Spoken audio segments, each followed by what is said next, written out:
প্রত্যেক বছরের ন্যায় এবছরও 25 জনকে দুস্থ পরিবার যারা আছে তাদেরকে কম্বল, বাচ্চাদের প্যান্ট, জামা আর অন্য লোকদের লুঙ্গি, এই আমাদের টার্গেট আছে। এবং প্রত্যেক বছর ন্যায় আমরা এই রকম অ্যারেঞ্জমেন্ট করে থাকি। এই এরিয়ায় আমাদের এই পাশে মানে লাইনের এ পাশে আমাদের তো কোনো কিছু নেই, আমাদের একটা দুর্গা পুজো আর একটা কালী পুজো আছে। এইখানে মানুষ আনন্দ করে, সবাই মিলে থাকে, একসঙ্গে থাকে, সকল গ্রামবাসী থাকে। এখানে কোনো গ্রুপ নেই, এখানে সবাই আমরা নিজেরা কাঁধে কাঁধ মিলে কাজ করি। এই পুজোটা কত বছরে পদার্পণ করলো? এটা 29 বছর, 35 বছর, সরি 35 ইয়ার্স। এই যে পুজোর প্যান্ডেলটা হয়েছে, এটাতে আপনারা কি বোঝাতে চেয়েছেন? পুজোতে প্যান্ডেলে এটা বোঝাতে চাইছে মানে মানুষের এদের যে রুচিটা, মানে ক্লাবের ছেলেদের যে রুচিটা, এটা প্রতিফলিত হয়েছে।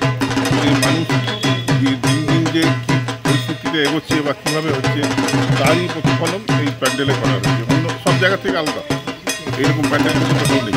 ঠিক আছে, আপনার নাম? আমার নাম দেবদাস চ্যাটার্জি। ঠিক আছে।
এবং শুভ